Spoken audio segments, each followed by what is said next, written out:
창세기 22장 1절로 2절의 말씀을 다 같이 봉독하시겠습니다. 그 일 후에 하나님이 아브라함을 시험하시려고 그를 부르시되 아브라함아 하시니 그가 이르되 내가 여기 있나이다. 여호와께서 이르시되 내 아들 내 사랑하는 독자 이삭을 데리고 모리아 땅으로 가서 내가 내게 일러준 한 산 거기서 그를 번제로 드리라. 아멘. 한 사람이 이 땅 가운데 태어나서 성장되어서 성년이 되고 가정을 이루고 장년이 되기까지는 많은 우여곡절을 겪게 되는 것이죠. 어렸을 적부터 부모와 함께 때로는 고난과 역경을 당하기도 합니다. 질병에 노출될 때도 있는 것이고 성장통을 앓을 때도 있는 것이고 뜻하지 않은 어떤 큰 병을 앓게 되기도 합니다. 그런데 결과적으로는 무엇입니까? 그런 과정을 통해서 더 단단해지고 강하여지는 것들을 우리가 보게 되는 것이죠. 신앙생활도 마찬가지입니다. 우리가 예수 믿고 구원 받으면서부터 아주 믿음이 견고해지는 것이 아니라 여러분 신앙생활은 사실 우리가 이 세상적으로 우리가 육신적으로 크는 성장통보다도 더 큰 성장통을 겪을 수도 있는 것이에요. 왜냐하면 우리가 믿음 안에서 성장하는 것들을 이 사단은 그렇게 좋아하지 않습니다. 썩 즐거워하지는 않아요. 그래서 가능하면 한 사람이라도 더 아주 유혹하고 힘들게 만들어서 믿음의 성장과 성숙을 방해하게 되는 것들을 우리가 보거든요. 한 사람의 인격이 성숙될 수 있는 것은 하루아침에 완성되지 않습니다. 우리 신앙도 마찬가지죠. 신앙의 성장과 성숙은 하루아침에 이루어지지 않는 것입니다. 왜냐하면 지금까지 우리 세상 가운데 배운 모든 학문과 철학과 모든 세계관과 이 모든 물질관들이 하나님을 향한 것이 아니라 땅의 것들을 향한 것이기 때문에 그렇습니다. 이것이 습관이 되어지고 우리가 살아가는 일상 가운데 반드시 필요한 것이기 때문에 더더욱 힘들어지는 것들을 우리가 보게 되는 것이죠. 여러분 땅의 세계관을 가지고 살던 사람이 하늘의 세계관을 갖는 건 하루아침에 완성되지 않습니다. 많은 부분에 있어서 우리가 권리를 포기해야 되는 것이죠.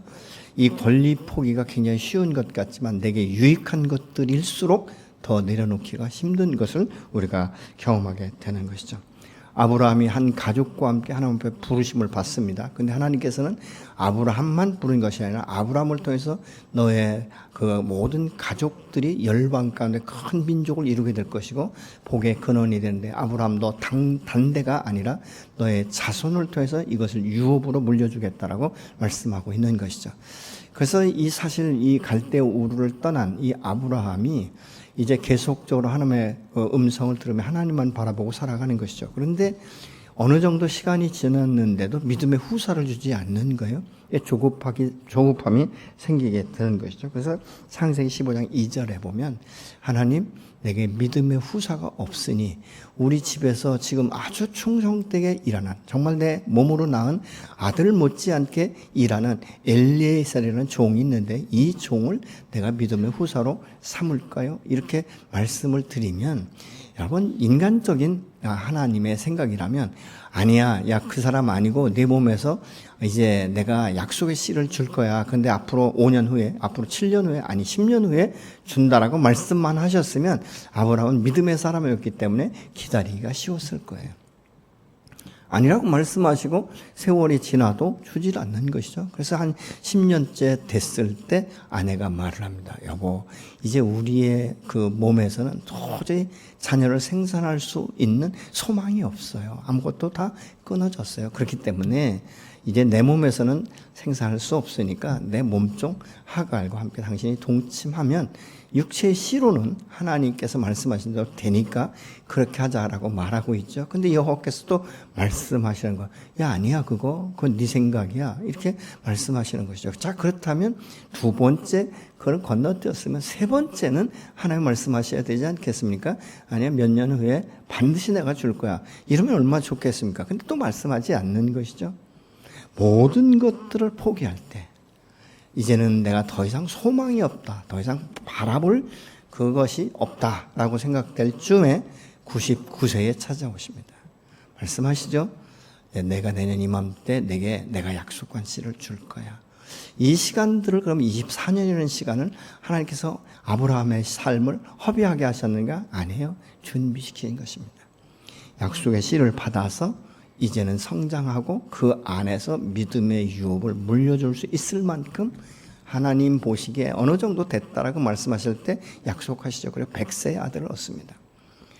근데 그 아들이 얼마나 귀하고 그 마음 가운데 기쁘고 행복을 주었는지 여호와께서 말씀하시죠. 내가 아들을 낳을 것인데 그 이름은 이삭이다. 이삭은 너에게 기쁨이 될 것이다 라고 말씀합니다. 그러니까 여러분 한번 생각해 보십시오. 이 아브라함과 그 아내가 얼마나 기뻤을까. 말로 표현할 수 없을 거예요. 잔치를 배설했을 것입니다.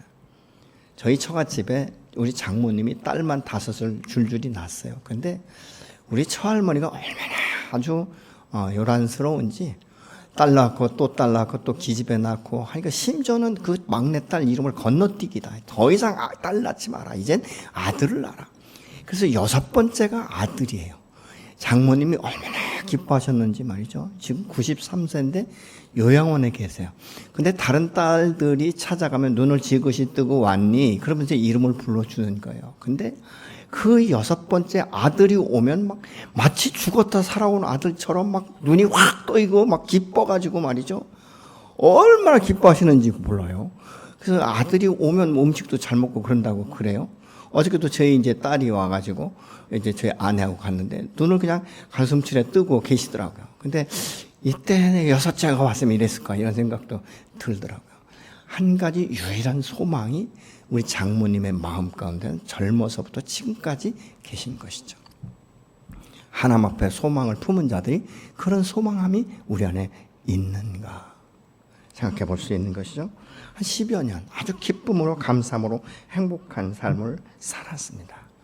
근데 하루는 여호와께서 찾아오셔서 아브라함에게 뜻하지 않은 말씀을 하고 있죠. 아브라함아, 너 그동안 네가 그렇게 행복하고 즐겼던 너의 아들 그 이삭을 내가 지시하는 산에 가서 번제물로 드려라. 이렇게 말씀하는 거예요. 근데 첫 번째 시험하기 위해서 그랬다 이렇게 말하고 있죠.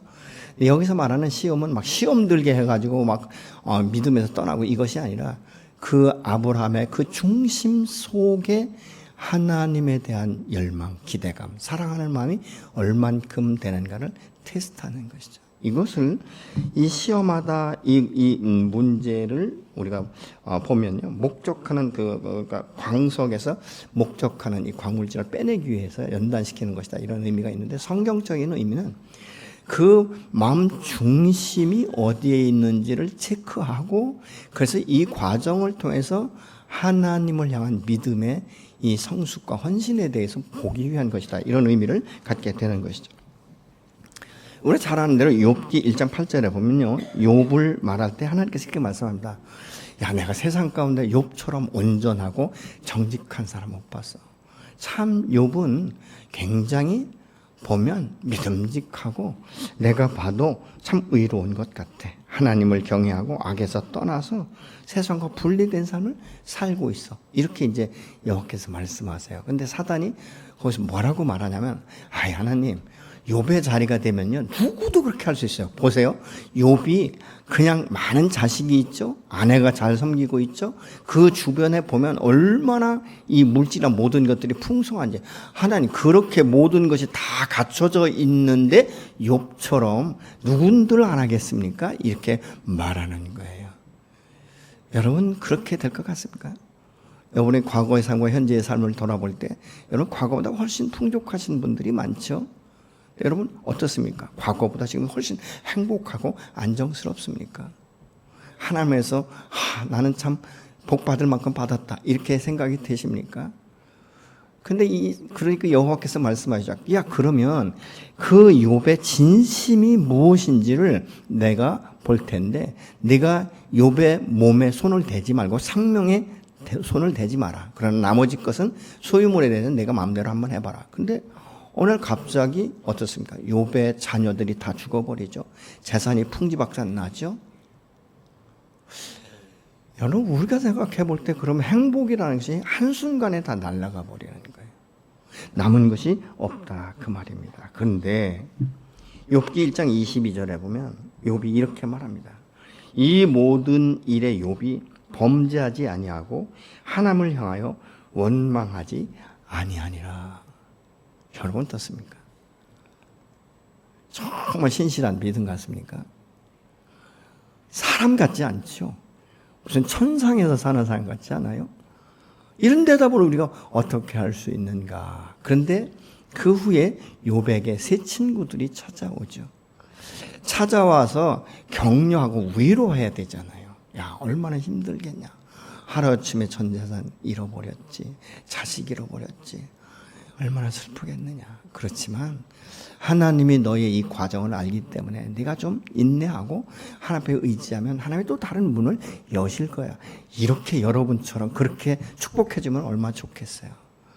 근데 나름대로는 야, 요 하나님 까다없이 그렇게 치시겠냐. 이렇게 들어가는 거예요. 야, 하나님이 네 재산 그렇게 다 날아가게 하고 자식들 다 죽게 했는데 까다롭겠냐. 너 혹시 범죄한 거 없냐? 내가 알지 못하나, 내가 생각지 못하나 그런 죄 없어? 이러면서 찔러대기 시작하는 거예요. 한 사람이 아니잖아요. 세 사람이. 하나 끝나면 대답하고 또 하나 끝나면 또 대답하고 이런데 셋이가 하니까 여러분 1대3이에요. 대답하다 하다 나중에는 안 되니까 욥이 너무너무 화가 나니까 뭐라고 말하죠? 하나님 이럴 거면 왜 나를 이 땅 가운데 보내셨어요? 차라리 내가 죽어서 나왔더라면 이 꼴 저 꼴 안 볼 텐데 이렇게 말하는 거예요. 여러분 이것이 오늘날 우리가 고통당할 때 우리의 모습이 아닐까요? 근데 욥이 말하기 시작하는데 나중에 보니까요. 욥이 자기의 의를 나타내기 시작합니다. 나는 하나님 앞에 죄 지은 것 없고 나는 지금 가난한 자들에게 그냥 구제하지 않은 적 없고 이러면서 쭉 이야기를 합니다. 근데 그 싸우는 모습을 보신 여호와께서 욥에게 나타나서 말씀하고 있죠. 그때 욥이 이렇게 말합니다. 하나님, 정말 이 모든 것이 하나님께로부터 왔는데 내가 잘못 생각했습니다. 욥기 42장 4절을 우리 같이 보시겠습니다. 주님이 어떤 분이시라는 것을 지금까지는 제가 귀로만 들었습니다. 그러나 이제는 제가 제 눈으로 주님을 뵙니다. 욥은 자신의 삶에 대한 이 방향성과 재물의 소득이 다 여호와께 있는 것이라고 말을 해요. 그렇지만 그런 주장들을 이제는 실질적으로 자기가 모든 것들을 잃고 난 후에 여호와를 만나면서 그런 고백을 합니다. 그리고 나서 그 후에 욥이 어떻게 행동하냐면 그 티끌을 뒤집어 쓰고 재에 앉아서 회개했다라고 말합니다. 하나님, 난 의롭지 못한데 의로운 것처럼 말을 했고 내가 모든 것들이 하나님께로부터 왔고 주신 이도 하나님이며 거둬가신 이도 하나님이라고 말은 하고 있었지만 하나님 내 마음 중심 가운데 많은 고통과 외로움이 있었습니다. 그래서 친구들이 말을 할 때 나는 그런 사람이 아니라고 했던 이 모든 것들이 내가 얼마나 교만했는지 이제는 내가 주님을 귀로만 듣는 것이 아니라 지식적인 하나님이 아니라 그럴 것 같다라고 말하는 하나님이 아니라 내가 이제 눈으로 직접 보았습니다. 이러면서 고백하는 거예요. 여러분 우리의 신앙 성장이 바로 그런 것입니다. 우리가 신앙이 어렸을 적엔 물과 불을 구분하지 못합니다. 좌로 우로 치우치는 것들을 우리가 분별하지 못합니다. 근데 말씀이 들어오고 그 말씀이 내 안에서 싹이 나기 시작하고 성장하기 시작하는 것이죠. 그러면서 이제 땅에 심기듯이 그 씨앗의 모판에서 이제는 정식적으로 이렇게 옮겨 심고 그 안에서 싹이 나면서 성장하는 모습들을 우리가 보게 되는 것이죠. 그 안에는 인생의 사계절이 있는 것처럼 때로는 폭풍우를 견뎌야 되는 것처럼 때로는 뜻하지 않고 기획하지 않았던 태풍이 몰아치는 그 인생 가운데 우리가 견뎌낸 것처럼 우리 신앙생활도 그런 것이죠. 하나님의 은혜 안에 사는 줄 아는데 어느 순간에 보면 막 곤두박질 치고 아이가 뜻하지 않은 게 아프면 하나님에 대한 원망도 생기는 것이고 탓하기도 하는 것이고 누구 잘못인가 이런 것을 서로가 분별하기 시작하는 이런 싸움을 싸우면서 우리가 그 고통 가운데 인내하면서 아 이것은 하나님의 뜻이 아니고 하나님의 마음이 아니고 하나님께서 내게 주신 것이 아니라 어둠으로부터 왔고 내가 내 욕심과 탐심에 의해서 붙들었던 이 결과라는 것들을 깨닫기 시작하는 것을 우리가 보게 됩니다. 다시 말하면 하나님을 인격적으로 만나는 것. 지식의 하나님은 내 삶 가운데 경험되는 하나님. 아브라함은 75세에 하나님의 부르심을 받고 본토 친척 아비 집을 떠났습니다. 현재 누리는 모든 것에 대한 권리를 하나님 안에서 하나씩 하나씩 포기하기 시작한 것이죠. 갈 바를 알지 못하고 떠났고 그 다음부터 가는 곳마다 예배를 드리고 하나님과 교제하다 보니까 이것이 더 큰 기쁨과 행복이었습니다. 그런데 어느 날 갑자기 하나님께서 약속으로 주신 그 아들을 달라고 말하고 있는 것이죠. 여기서 지금 하나님께서 아브라함을 왜 이러셨을까? 겉으로 말하는 나가 아니라 너의 속사람 안에 있는 나와 너와의 관계가 어떤 것인가를 한번 체크해 보자는 것입니다. 사람은요, 풍성할 땐 잘 그 사람의 진실을 모릅니다. 가난하고 힘들 때 그 속에 있는 것들이 하나씩 하나씩 밖으로 드러나는 것입니다. 자기가 지금까지 그 속에 무엇을 감춰두고 있는지, 그 어떤 얼굴을 하고 있었는지를 이 곤고한 날에 나타내기 시작한다는 것입니다. 그래서 믿음은 속에서만 좋아서는 안 되는 것이죠. 구체적으로 현실적으로 이것이 밖으로 드러나야 되는 것입니다. 내가 포기하지 못한 이 부분을 그 하나하나를 하나님의 말씀 앞에 적용되고 그것이 믿음 안에서 살아나는 것입니다. 여러분, 공부 잘하는 학생은요, 어떤 방식만, 어떤 공식만 잘하는 것이 아니에요. 공식을 대입해서 풀어낼 때 이것이 그거 안에서 실제가 되는 것 아니겠습니까? 여러분, 공식을 아무리 많이 외워도 실제적인 문제에 적용하지 못하면 공식으로만 끝나는 것이죠. 여러분, 우리가 신앙생활에 수많은 말씀을 듣습니다. 많은 말씀을 암송을 합니다. 근데 이 말씀이 지식에서 나오면 다른 사람을 판단하고 심판하는 원리로 쓰이지만 이것이 자기 삶 가운데 적용되어지면 자기 안에 있는 이 속사람의 변화를 가져오기 시작하는 거죠. 말씀을 적용하고 말씀이 내 삶 가운데 드러내야 풍성한 열매를 맺는 하나님의 사람으로 세워지는 줄로 믿으시기 바랍니다. 신앙생활은요, 지식이 아니에요. 그렇기 때문에 굉장히 구체적이 되어야 되는 것입니다. 내가 신앙생활을 오랫동안 하는 것, 그거 아니에요. 그러면 내가 신앙생활을 오래 한 속에서 내가 권리 포기하는 것이 무엇인가?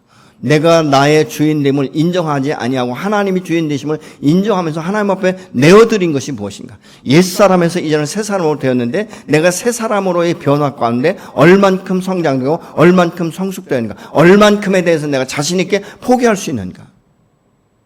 이런 것들을 우리의 삶 가운데 보아야 되지 않겠습니까?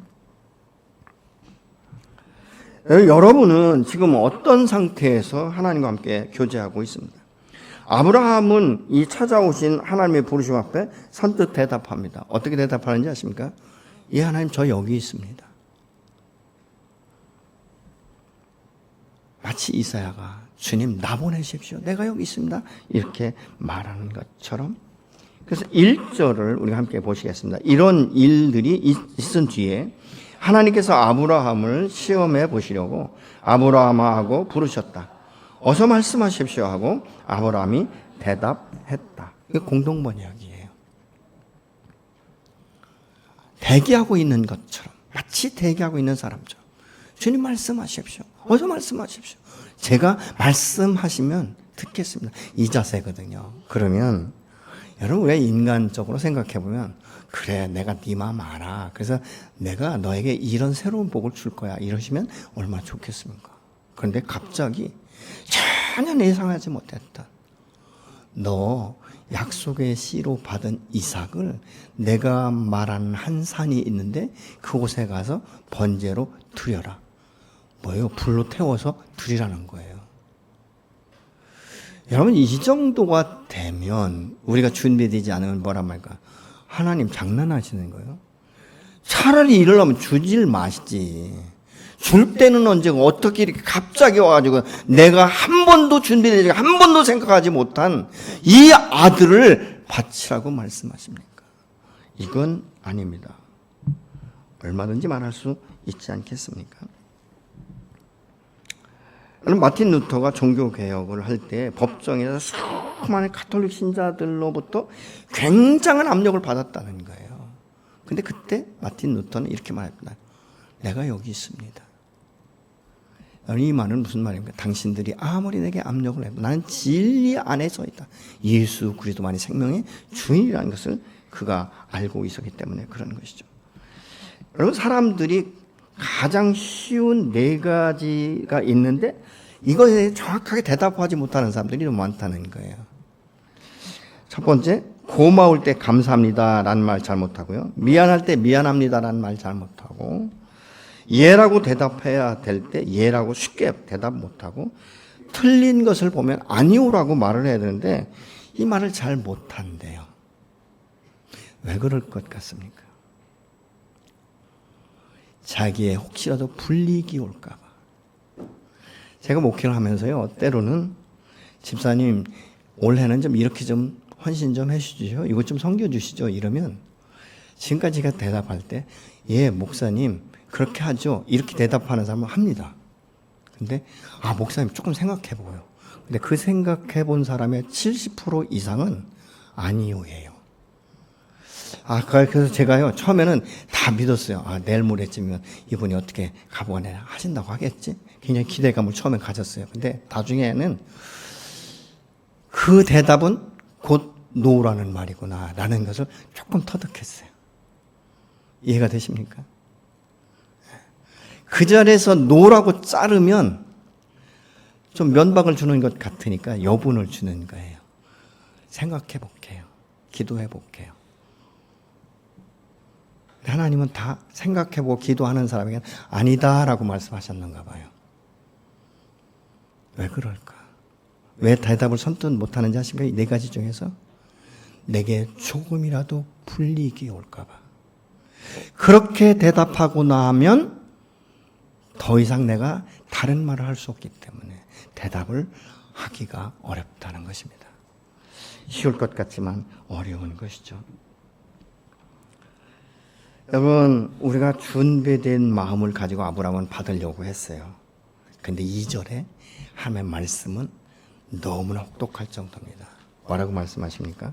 아브라함아, 내가 너에게 씨로 준 그 이삭, 너 아들, 내가 얼마나 사랑하는지를 내가 알아. 그 얘기지 않습니까?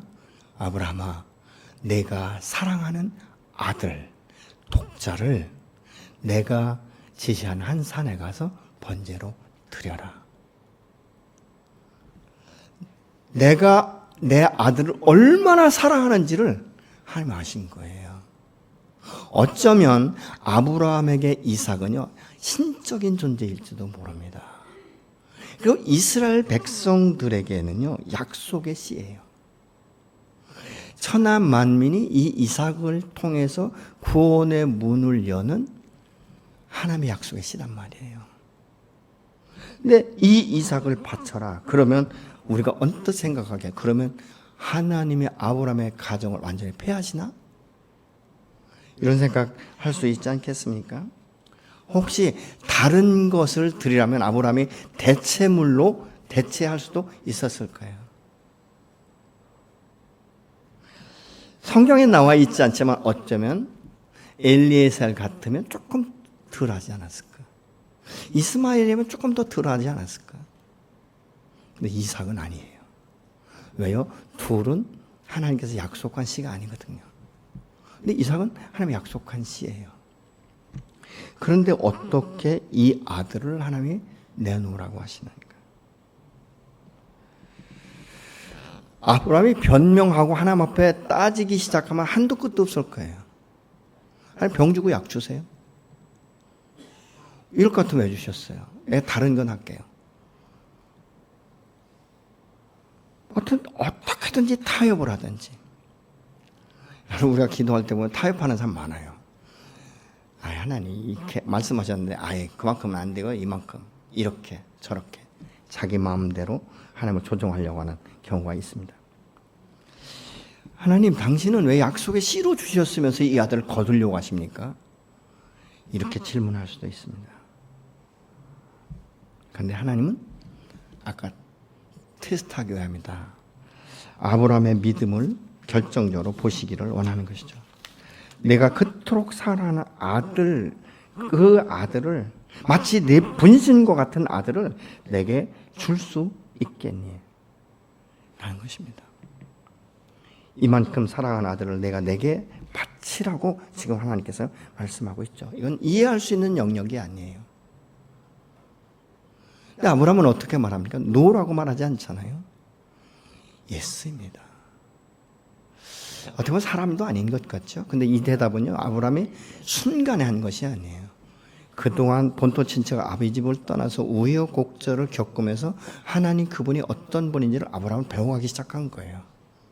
그 속에 아브라함은 주시는 이도 거두시는 이도 하나님이시며 그 하나님은 부활의 생명으로도 주실 수 있다는 이런 믿음을 아브라함이 가졌던 것이죠.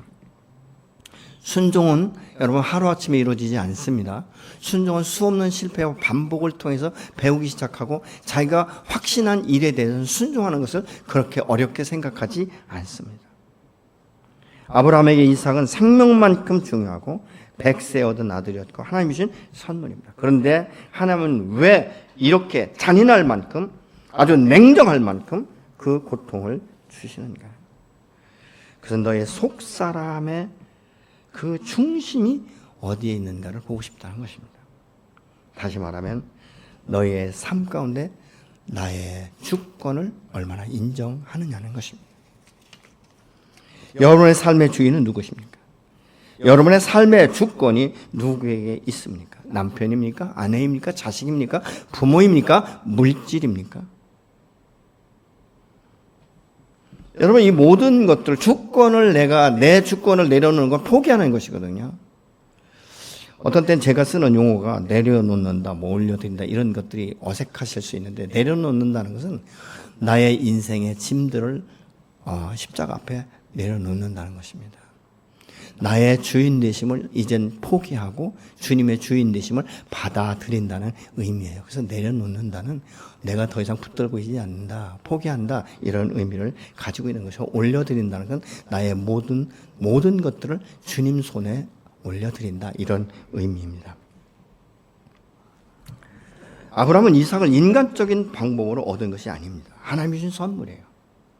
하나님만이 하실 수 있는. 왜요? 그 안에 그 사라의 태문이 닫혔거든요. 더 이상 생리를 하지 않기 때문에 자식을 낳을 수 없었던 그 상태에서도 하나님의 기적을 베푸신 것 아니겠습니까? 그래서 어떤 사람은 이렇게 얘기해요. 포기의 강도가 높아지는 만큼 믿음의 강도가 높아지는 것이다, 이렇게 말합니다.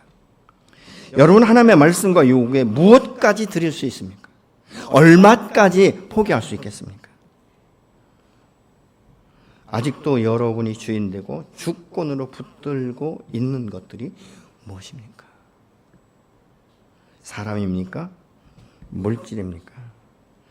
포기하지 못한 영역은 지금까지도 여러분이 주인이에요. 누가 뭘 하게도 여러분이 주인입니다.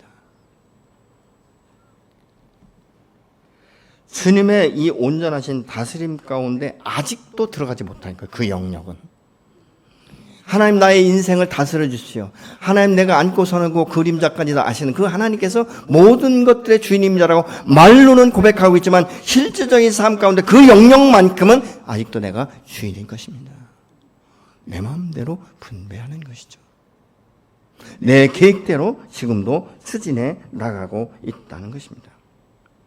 하나님께 인색하고 자신에게는 모든 것들을 누려야 되는 것처럼, 마치 어리석은 부자처럼 아주 풍년이 드니까 먹고 마시고 즐기자라고 말하면서 하나님이 내게 이런 은혜를 베푸시고 이런 풍성함을 주셨다는 것을 전혀 말하지 않는 것처럼, 나는 오늘날 그렇게 살고 있지는 않는지. 여러분이 누리는 것은 여러분의 노력이고 여러분의 인내고, 여러분께서 여기까지 오기 위해서는 많은 것들을 헌신했다고 생각하십니다. 그러나 그 인내할 수 있게 하신 이도 하나님이시고 주신 이도 하나님이시고 여러분의 건강을 붙들고 계신 이도 여호와 하나님이신 줄로 믿습니다. 저는 목회하면서 이런 정말 추풍낙엽과 같은, 청천벽력과 같은 사형 선언을 받는 사람을 한두 번 경험하지 않았습니다. 수많은 사람들이 그런 경험을 합니다. 나 이럴 줄 몰랐어요. 아니, 내가 육체가 이렇고 내가 오늘날 지금 경각에 달려있는데 돈이 무슨 필요가 있고, 큰 집이 무슨 필요가 있고, 예제차가 무슨 필요가 있어요라고 말하는, 그 고백하는 사람 저는 굉장히 많이 봤습니다. 왜 그때 가서야 그것을 깨달아야 됩니까? 이것이 인간이에요. 이것을 붙들고 있고 이것을 그렇게 부추기는 것이 사단의 역사인 거예요. 여러분 자유하십시오. 여러분 주님 안에서 누리는 삶을 사시기를 예수로 축원합니다. 근데 아브라함이 이렇게 선뜻 대답할 수 있었던 한 단초가 있어요. 히브리서 11장 18절 19절의 말씀입니다. 일찍이 하나님께서 아브라함에게 말씀하시기를 이삭에게서 내 자손이라 불릴 자손들이 태어날 것이다 하셨습니다. 하나님께서는 이삭을 죽은 사람들 가운데서도 되살리실 수 있다고 아브라함은 생각했던 것입니다. 그러므로 비유하면 아브라함은 이삭을 죽은 사람들 가운데서 대받은 것입니다. 아멘이십니까? 이 말은 아브라함과 이삭과 야곱과 12지파를 통해서 하나님이 약속한 그 모든 구원의 단초가 시작되고 그 모든 천하 만민이 너로 인해서 복을 받게 될 것이다. 여러분, 우리 인생 가운데 가장 큰 축복이 여러분 무엇이라고 생각하십니까? 돈 많고 건강하고 정말 자식 건강하고 모든 것들이 형통하고 풀어지는 것, 그것이 복이라고 생각하십니까? 물론 그것도 복입니다. 근데 가장 큰 복은 무엇입니까? 하나님을 만나서 내가 영원한 생명을 얻는 축복. 하나님의 자녀가 되는 이 축복, 이것보다 더 큰 복은 없는 것입니다. 왜냐하면 사망에서 생명으로 옮겨주는 복을 받지 않았습니까? 이것보다 더 큰 복이 어디 있어요? 아무리 구역, 아무리 떵떵거리고 산다 할지라도 그의 영혼이 죽으면 육체에서 그 혼이 떠나면 영원한 지옥으로 가는 이것이 축복입니까? 아니지 않습니까? 좀 힘들더라도 하나님과 함께 동행하는 것이 기쁨이며 축복이며 내가 어려울 때 하나님을 찬양하고 악기를 칠 수 있는 그 재능을 주셨으면 악기를 연주하면서 하나님을 찬양하는 이 은혜 가운데 있는 것이 큰 복 아니겠습니까? 여러분, 하나님 모두에게 은사를 주셨어요. 모두에게 재능을 주셨어요. 이것을 내가 묻어놓느냐, 이것을 사용하느냐는 엄청난 차이입니다. 하늘과 땅 차이예요. 여러분, 하나님이 주신 재능과 은사를 사용해 보십시오. 그거를 통해서 하나님은 여러분을 축복하게 하시고 여러분의 그 은사와 재능을 통해서 다른 사람을 기쁘게 하고 다른 사람의 영혼을 소송시키는 통로가 되기도 하는 거예요. 아멘이십니까? 저는요 정말 음악을 잘 모르는 사람이에요. 저는 초등학교 3학년 때 음악을 하지 않기로 결정하는 거예요. 음악 선생님 때문에 그래요. 아니 노래 부르는데 잘못됐다고 막 만장하시 그때 지금처럼 학생이 적은 게 아니에요. 저희가 초등학교 다닐 때 한 4, 50명씩 됐거든요. 한 반에. 딱 앞으로 불러내더니 강신영이 노래 한번 불러봐. 틀린 줄 알고 불러낸 거예요. 그러면서 막 개망신을 주는데 어렸을 때 제가 막 예약적이도 아니고 제가 내성적이잖아요. 속을 꽉 새기면서 결단했어요. 내가 노래하면 사람도 아니다. 결단한 거예요. 그러니까 음악 시간 늘 맞을 걸 아예 대비하고 나가는 거예요. 하라기도 안 하는 거예요. 알아도 안 하는 거예요. 이 못된, 이 강팍함이 저 안에 있었어요. 근데 예수를 믿고 난데 찬송을 불러야 되잖아요. 처음에 립싱크를 얼마나 많이 했는지 몰라요. 왜냐면 맨날 삑사리만 치니까. 여러분, 말이 그렇죠. 제가 다니던 교회는 청년만 1000명 정도 됐어요. 매일 삑사리 치는데 하루는 성가대 지휘자가 오더니 신영이제 왜요? 성가대 쓰래요. 여러분 같으면 쓰시겠습니까? 지금 나는 음악도 모르는 사람이 나는 맨날 삑사리 쳐가지고 지금도 내가 그냥 립싱크만 하고 있는데 그랬더니 형제님 그래도 성가대 쓰면 내가 가르쳐 준다는 거예요. 자기가. 그래서 저는요 그 사람만 믿고 성가대 서봤어요. 그때 내가 나는 베이스는요 그냥 음만 내려서 하면 되는 줄 알았어요. 근데 그게 아니더라고. 한 번도 그 지휘자가 저에게 지적질한 적이 없어요. 형제님 그때 이렇게 음을 내세요. 이렇게 소리를 내세요. 그리고 너무 어려우면 높으면 그냥 작게 소리 내셔도 돼요. 한 2년 했을 거예요. 그 다음부터 뭐 내리고 올리고 이런 건 모르지만 이렇게 딱 보면 어떻게 불러야 되는지 제가 깨닫기 시작했어요. 저는 그래서 지금도 그 형제를 생각할 때마다 너무 고맙게 생각해요. 모든 것들 할 줄 모르는 사람에게 그 눈을 뜨게 해준 거예요. 그러면서 이제 그곳 가운데 수석부 목사니까 매주마다 수요일마다 찬송을 부르는데 그 지휘자, 리더들의 그 찬송을 거의 다 저는 외우다시피 했어요. 그러면서 조금 하는 거예요, 조금. 오죽하면 제가 중등부 교사를 하는데요. 그 중등부 교사가 저하고 비슷한 그 사람이 있었어요. 누가 더 못하나 시합을 하재요. 누가 더 못하나 교사들한테 평가를 받자는 거예요. 그 사람도 지금 행사에서 목회하고 있어요. 많이 바뀌었어요, 목회하면서. 저도 조금 바뀌었어요. 여러분, 그래서 성가대는 막 처음부터 잘하고 무슨 뭐 성가골 소화 아니에요, 여러분. 배우는 거예요. 같이 하는 겁니다. 근데 여러분, 저는 그렇게 생각합니다. 노래를 잘하고 목소리가 좋은 것도 중요하지만 그 심정 가운데 주님을 사랑하는 마음이 있는가? 사모하는 마음이 있는가? 하나님, 내가 이 찬양을 통해서 많은 영혼들에게 은혜가 될 수 있도록 주님 도와주십시오. 이런 마음을 가지고 찬양을 할 때 사람들이 감동을 받아요. 저는 우리 성가대 수에 있지 않다고 봐요. 우리 성가대가 얼마나 많은 감동을 주는지 보입니다. 정말 감사해요. 이분들 한 분씩 다 시키면 음악 다 맞을까요? 그렇지 않은 분도 있을 거예요. 그죠? 근데 연합하니까 굉장히 아름답지 않습니까? 저는 그래서 늘 감사해요. 꽃꽂이도 마찬가지예요, 여러분. 저가 꽂으면 막 꽂을 거예요. 근데 꽃꽂이를 잘 꽂는 분들은 이 조화를 맞추잖아요. 높낮이를 맞추고 그 색깔을 조정하고 이런 것들을 우리가 보잖아요. 하나님의 아브라함에 갑자기 불쑥 하시는 것 같지만 아니에요. 하나님은 아브라함과 동행하면서 많은 것들을 가르쳐 주셨어요. 아브라함아, 너 지금 잘못된 거야. 너 내 말 안 들었잖아. 그러면 아브라함이 어떻게 합니까?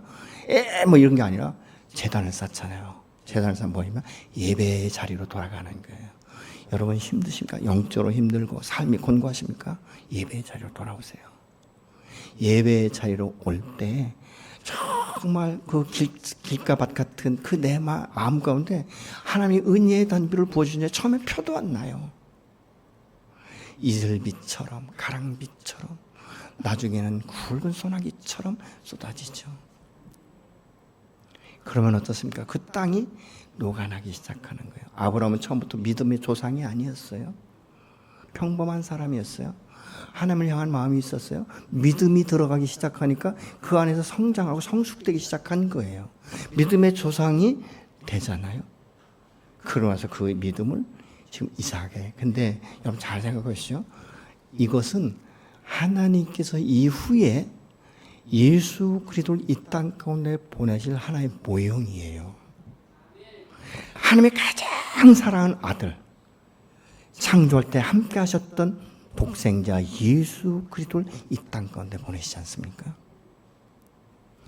그 산이 십자가가 꽂혀있는 산이 됩니다. 이후에 보면. 이 부분에 대해서는 다음 주에 저희가 다시 나누기로 합니다. 가장 사랑하는 독생자 예수 그리스도를 이 땅 가운데 보내신 아버지, 너의 사랑하는 아들 독자 이삭을 내게 달라고 했던 그 아비의 심장이 어땠을 걸 하나님이 넉넉히 하시는 거예요. 아브라함은 성경에 기록되지 않았지만 가슴을 찢으며 고통을 느끼면서도 하나님 당신의 말씀이면 그대로 하겠습니다. 내가 지금까지 이 아들 주셨고 이 아들과 함께 누린 십수년이 얼마나 감사했는지 모릅니다. 그러나 하나님, 이 말씀을 하실 땐 당신의 뜻이 분명히 있을 것입니다. 그래서 당신의 말씀에 의해서 이 아들을 드립니다. 이게 아브라함의 순종의 의미예요. 여러분, 하나님이 여러분을 부르시고 여러분에게 말씀하실 때 가볍게 생각하지 마세요. 그때는 여러분이 그것을 감당할 수 있는 믿음이 없으면 믿음을 주셔서 그 일을 감당하게 하시니까 여호와 하나님이시고, 그것을 경험케 하시고 그것을 누리게 하시는 이가 여호와 하나님이신 줄로 믿으시기 바랍니다. 그래서 순종이 제사보다 낫다는 것입니다. 여러분, 이것이 되지 않으면 여러분 바리새인이 뭐 특별한 줄 아세요? 지식만 알고 그 원칙은 지키지 않는 거예요. 겉으로 그냥 가면을 쓰고 속으로는 마저 그 철갑옷을 입으니까 속이 안 보여서 그렇지 속은 믿음이 없는 거예요. 근데 하나님 어떻습니까? 한 번에 벗기지 않아요. 조금씩 가면을 벗게 하시고 갑옷을 벗게 하시고, 그렇지 않습니까? 그래서 하나님은 반드시 부른 사람은 하나님의 사람을 세우시고 반드시 복인으로 세우는 것이 하나님의 목적이에요. 근데 여기까지 얼만큼 우리가 순종하고 가느냐, 어떻게 도달하느냐에 따라서 각자가 달라요. 믿음의 분량에 따라서 하나님의 은혜를 누리는 것도, 하나님의 복을 받는 것도 다릅니다. 저는 여러분이 정말 하나님께서 내가 너를 만난 것이 복이다, 내가 너를 만난 것이 얼마나 행복한지 모른다라고 말씀하실 만큼 조금씩 마치 햇볕에 눈이 조금씩 녹아나듯이 그 안에 말씀이 스며들고 기도를 통해서 성령의 영역이 더 커지고 깊어지고 이제는 그 성령의 충만함을 입어서 예수의 이름과 예수의 권세로 매고 푸른 역사를 일으키고 어둠을 깔아 뭉개는 완전히 박살내는 이런 역사가 여러분의 입술에서 예수의 이름으로 선포될 때 그대로 행해지는 역사가 눈에서 삶에서 느껴지고 경험되기를 예수로 축원합니다. 여러분, 예수 안에 성령이 충만하고 믿음이 충만하면 예수의 이름으로 결박하고 예수의 이름으로 명령하는 것마다 그 앞에서 이루어지는 일로 믿으시기 바랍니다. 근데 이런 것들을 하지 못하는 것이 무엇입니까? 믿음이 없어서가 아니라 자기가 용기가 없는 거예요. 그만큼 준비되지 못한 것입니다. 저는 여러분의 삶이, 여러분의 가정이 아브라함의 가정처럼 그 믿음의 기업을 유업으로 물려줄 수 있는 축복의 도구요 통로가 되시기를 예수로 축원합니다. 어떤 분은 이럴 수 있어요. 나는 목사님 나이가 많아요. 100살 넘은 사람 없죠. 아브라함은 약속의 시를 100살에 받았어요. 이런 역사들이 여러분의 삶 가운데 날마다 기적이 상식이 되는 이런 체험의 현장이 되시기를 예수로 축원합니다.